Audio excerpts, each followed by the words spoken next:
Okay, I got a question. Why do groups exist? Question. What are some reasons for groups? I mean, I say one down here. What's the purpose? Organization? You mean like it is an organization? Is that what you mean? To organize or protection. Sure, what else? What are some other reasons groups exist? We're better as a team. See, you're way ahead, aren't you? That's what it's all about. Let me ask you. Let's do this. What are some groups you belong to? What's one group, Doc? Fraternity, okay. What's one group you belong to? A sorority. Well, that's been easy. But what's a group you belong to? A religious organization. What do you belong to?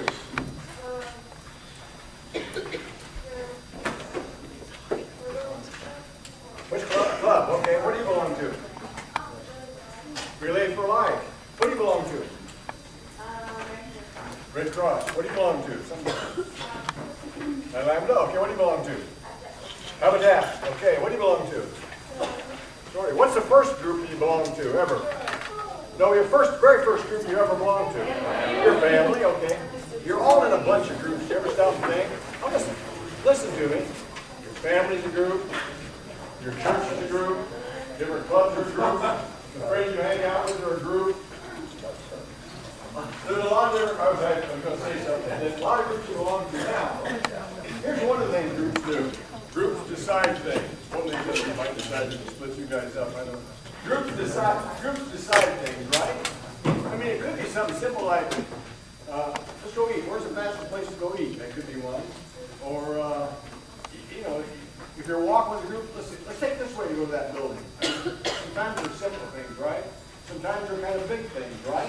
Sometimes you make some big decisions. Well, here's the question. How do groups decide things? Now, I want to tell you something I'd like to spend an hour on. So grab hold of it as we go now. Different methods of decision making. Each one has its place. Now, sometimes simply inaction. There are times when things are going just like you wanted. You probably don't do anything, right? Don't mess with it. Don't rock the boat. Don't change it because things are the way I want them. There are times you don't do anything. You do it because, hey, everything's okay. So, you know, like on your computer, you have a default setting. When you get a computer, it has default settings. It may be that your margins are preset at 1.25, or maybe they're set at 1. That's your default, right? These are our default settings. If you don't want that, you go and change the default settings. Life is kind of that way. There are some default settings. This is the way it's going to be unless we make a decision to change it. Sometimes that's what we want. Sometimes, and this next word is going to be one a lot of you have not seen, unless you happen to look at it. Unless some of you are into old-time automobiles, there was an automobile called a Fiat. Yeah, there was. Sure. It's back. But it goes back again? Well, see, what about that? See? I didn't know it. So the Fiat is back. But that's not what we're talking about here. If you look up the word Fiat very often means just something where an important person makes a decision. Your teacher makes a decision. I mean, the teacher says, this is when we're going to have the test. You don't have much argument. I mean, it's just the way it is. So there are times. And we want that many times. We want somebody to make the decision. Hey, I'm part of the group. Make the decision. Tell me what to do. So a powerful person makes a command. Says, it will be this way. For example, you make a decision. You will only have so many unexcused absences, or it isn't that bad. You guys are not the only ones to be talking to. There's maybe 2 or 3 we should have talked to, but you come to the house, okay?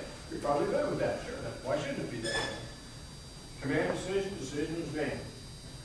Sometimes a minority gets its own way. I mean, maybe only 20% of the people want it, but these 20% are so vocal, they make such a strong case that maybe the rest of us don't care as much, or we think, yeah, it sounds okay, I mean, I don't care. Or maybe we say, just let them have their own way so they'll be quiet. It's okay when you're part of the vocal minority that gets its way, right? But sometimes that's okay.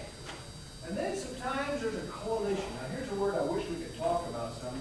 Leaders must know how to build coalitions. Leaders must know how to get competing parts of the organization working together. Anybody think of a situation where a coalition has gotten something done? Maybe something on the news recently even. Maybe something years ago, if you study a little bit of history. Anybody see a world leader that was by a coalition that got together? Anybody watch the news? Get out, okay. How about anybody that you ever studied World War II and know there's a group called the Allies? Yeah. What's the Allies made up of? U.S., Britain, and Russia. U.S., Britain, Russia was transport the Allies, and they just cooperated with the Allies. But anyway, what they do? They got together. They got together, didn't they? So that they could defeat the enemy. Leaders must know how to build coalitions. Because you usually can't get enough people that feel exactly the same way. Coalition building is important. If you can't build a coalition, you won't lead very successfully. So pulling people together, for example, let's suppose you want something. We have a lot of religious organizations on this campus. If I start naming them, I'll miss them. But the BCM and Wesley and Newman and Christian Center and LDN, I can name them. I can start naming them. I've forgotten some, obviously. I can also name the ones that are non-traditional ministries, Momentum, and I can mention all these different things. Here's the point. If you all got together on one, let's say you were trying to bring some well-known speaker in. Probably if you got together and had a coalition, you might have more chance of making it pull it off, huh? See, coalitions get together. And so leaders have to know how to build a coalition. Now, sometimes we do it by plurality.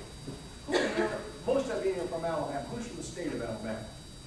Okay, then those of you from the state of Alabama will know for sure, and this may be true in Florida and some other places. Let's say that we're going to have a gubernatorial, a governor's election. And you need a Republican candidate and a Democratic candidate. Now, what happens? You've got to have a majority candidate from each party. So what happens? Maybe you have a plurality. For example, in the Republicans, this last election, we as a state did not have a gubernatorial candidate. We had several people that each got somewhat less than 50%. And so they took the top two and they ran them off because one of them had to have a majority. But sometimes a plurality will do. For example, if 40% of the people want to do this, and 20% want to do this, 30% want to do this, and 20% want to do this, who has the plurality? The 40%, because there's more of those than any one of the others, right? And sometimes we say, okay, we got 4 places to go eat. Let's figure it out. Let's vote. And one of them doesn't have the majority, but there's more want to go there. And you say, more people want to go there. Let's go. Plurality wins. But now sometimes you got to have not a plurality, but a majority. So if I've got 1,000 people, how many does it take to make a majority? 501. 500 won't do it. 500 is only half. So it takes 501. And there's many times that we do things this way. When we elect people, it's often this way. By the way, sometimes it's more than this. We have to have like a 2/3 majority, which means 2/3 of the people, which means over 66 and 2/3 have to vote for. But let me suggest that this is what we like, isn't it? Wouldn't you like everybody to agree? Unanimity, unanimous. Don't get that very often. So this means that if you want everybody to be pretty much pulling together, very often what you're going to go for is this, a consensus. Now let me tell you about a consensus. And I think this is an important thing to grab hold of. Because leaders are often trying to get a consensus, which is we're going to discuss it, get the different views off the table, but when we're all finished, we'll agree. This may not be exactly what I wanted, but we talked about it. Everybody's had their input. And so when all's said and done, Parker's not going to go out and say, I didn't vote for her, I wasn't mine. Instead, he's going to say, hey, that's what you guys want. It looks like most people want it for the right reasons. I'll support that. Shame on you if you're ever in a group that's trying to reach consensus, they reach consensus, then you go out and fight against it. Really. That's not fair. So here's what leaders have to do is, how do you build a consensus? Because very seldom will you all agree totally. And it takes some compromise, it certainly does, but the bottom line is, all said and done, okay, I didn't really want this too much, but I can see why people do it. I think, it's not good for the good of all of us. Count me in, I'm going to be there. The groups, the trouble with the majority is, you've got almost half the people that don't want it. And if they're adamantly against it, you've got a struggle getting those people to do anything. No, I didn't vote for it, I'm not going to help with that project. So let's talk about how you reach consensus. You understand what I'm saying? Consensus isn't unanimous, but we do unanimously agree. Okay, that's what we pretty much want. We'll go after. Okay, I'm with you guys. So years ago, I did some research. I consensus, I'm talking like years and years and years ago, and came up with these, which have been validated by further research by other people. So I'm going to give you some suggestions for how you as a leader can help to get a group to reach consensus. First, don't argue for all positions. I mean, if there's something you don't feel too strongly about, do you know some people just want to argue about everything? And after a while, you don't pay attention to you because you're going to argue about everything. You're going to argue that it's hot when it's cold. You're just going to argue that to do it. So if you don't feel real strongly about it and it seems okay, that's not the time to shoot your bullets, okay? You with me? Save them when it counts. Now, on the other hand, don't change your mind just to avoid conflict. Let's say that you really thought this out. You've got some good information on it. You feel strongly about it. You owe it to the group to speak up, even if the group seems to be going the other way. And you might do it this way. You might say, well, before we decide on this, could I just throw out a few things to consider? Now most people are open to that. If you say, oh, I think you're going the wrong way, you'll probably turn them off. But if you say, I just want to bring this out, and then many people who are kind of on the fence think, oh, wait a minute, let's do think this through. And if you don't bring it out and you do know this stuff, later on when they find out you knew that and could have told them, they're not going to be too happy with it. But they're probably not going to be unhappy if they say, well, before we go farther, I want you to just think about this. You see what I'm saying? In other words, don't change your mind. Just say, well, okay, if everybody's going wrong, I don't want to be an anchor here. I don't want to be pulling us back. So don't change your mind only to avoid conflict. I think it's good to try to avoid conflict, but if you've got a pretty strong opinion, you probably ought to say something. But if you don't, probably just get upset. Third, don't say, well, we want to get in a hurry. Let's just flip a coin. You think flipping a coin, or drawing something out of the hat is going to give you a better solution? No, it's going to get you home earlier. It's going to get you to lunch earlier. But it's probably not going to help you get a better solution. You got a 50-50 chance to come out or rocket between the two things.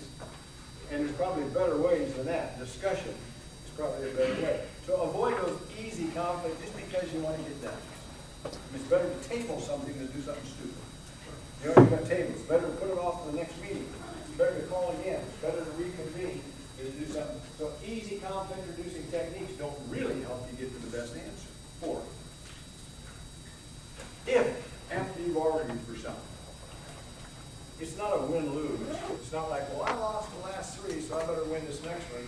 You know, some of your best, most valuable people will just raise a lot of issues, and it doesn't look like he or she's getting their own way, but you stop and think, those are some of the most valuable people. It's not a win-lose. Ha ha, we're not doing yours. It's not that. It's not a win-lose. Once it comes to the group, and once the group decides it, it belongs to the group. So it's not, just make sure that you don't come up us, we, win and lose kind of attitude. That's not what it's all about. Okay. 5th. If you're the leader, especially, get the different opinions. If you find that Jared's not talking much, which would be, that's a hypothetical situation. If Jared's not talking much, I might look at him and say, well, Jared, you haven't said anything about this, and I think you've done a lot of experience. From your part of the world, Robertsdale, or wherever you're from. So whatever it is, I'm bringing him in. And look at, or maybe somebody that's really quiet. That was a hypothetical one, see? Somebody that's really quiet, but maybe has a lot of good thoughts, that's your chance to bring the person in. And if not, in front of the whole group, you go out, maybe Courtney's bachelor, which she's not really, but she might. So it might be later, I say, Courtney, you got some good stuff for a break. I'm saying, I know you're experienced in so-and-so, would you bring it out? I'll give you a chance. And you just say, see, you're trying to get people in. Now, look, what's the value of this? Tell me, what are some values of seeking, a lot of values, what are some values of seeking different opinions? Get different ways of looking at the problem. Good, what else? Yeah. If you get the other perspective, it'll be easier to come to a compromise. Yeah, compromise or conclusion, sure. Get the other perspective. What else? These are good. More involvement is even good, isn't it? And if I get you involved, even if you're going to feel more committed. See, you're trying to get people, in a large group like this, it would be difficult, so we might break into small groups and get some input that way. But if you're the leader, you need to get people involved. Differing opinions, because if your decision won't stand up to differing opinions, it's not a very strong decision. People that are afraid to hear an opposing view are just afraid because my mind's made up. Don't give me the facts. No, you want differing opinions. Good decisions stand the test of coming up with different opinions. And so you involve people. It's kind of follows. You involve people. Yeah, this side over here isn't saying much, then I want to involve you because I want you to be part of the organization, be part of the team, be part of what's going on, part of the final decision. So I want to involve people. So involving people in discussion. Now, this is such a big one. This was years ago. Before we had computers, you could do this. You can now go and do a word search on a computer on any document. You put the word and say, I want to find the word tax. Every time it appears, it'll find it for you. You can mark all kinds of programs to do this. Even on your Microsoft, just on your Word docs and stuff, you can do this. But this was years ago. We took groups that were successful in reaching consensus and groups that weren't. And then somebody actually listened, old cassette tape recorder, a little stop button, would listen and type it up so we had all the words that were said in the discussion. This took a lot of work. There were people doing this. So we had all these different groups. We had all the different transcripts. And somebody went really and counted each time these words appeared. Self-referent words such as I, me, my. Group words such as our, us, we. And we found out that the groups that were more successful in reaching consensus had more usage of the our, we, us. And the groups that were less successful had a higher percentage of I, me, mine. We then went ahead and had some groups instructed to use, where some of the people were instructed to use I, me, my as much as they could, and the others to use our, we, us. And we found out just by training people to use our, we, group words, the groups were more successful reaching consensus, and they were more satisfied with the decision they reached. That's pretty simple, isn't it? Watch yourself next time and be listening to people and see how many people say, I think this, we ought to. There's a difference whether it's I or we. Just think about this, and then think about it yourself. That's maybe one of the biggest ones you can strap on. You can't change your behavior overnight, but you can work on it. Use group pronouns, not self-oriented ones. This one probably speaks for itself. Don't use too many opinionated or closed statements. My mind's made up. Well, this is what we're going to do. This is what I know is right. These kinds of statements close people off. These kinds of statements don't make you too popular in groups after a while either. And especially leaders have to be careful. Let me tell you about a classic situation. You'll only know about this if you read about it in history because it was even before your parents' time. It was in the early 60s. And there was an attempt to invade Cuba by the United States called the Bay of Pigs invasion. It was an abortive attempt. It didn't work. They had followed what they thought President Kennedy had wanted. That's what he said, so everybody said, yeah, it's a good idea. Kennedy learned from that. The next time they had a big issue come up, Kennedy left. He also took his really key people, probably like his brother Bobby Kennedy, who was on the cabinet and he left. But they brought in also some people who were seasoned veterans, names you wouldn't know, like Adlai Stevenson, Averill Harriman, but you can look them up and you'll find out. People who really knew a lot and could say anything. I mean, they didn't have a job they were trying to protect, they were just trying to help the country. And they discussed it and they came out collectively with a consensus agreement. And then they told Kennedy, and Kennedy went along with it, we go missiles of October sometime and see what happened. Khrushchev wanted to put the missiles in Cuba, which was not too great a place for the southeastern part of the United States. Anybody live in the southeastern part? Okay. Not too great of a place, but because they stood up to it and did the right thing, they got it down.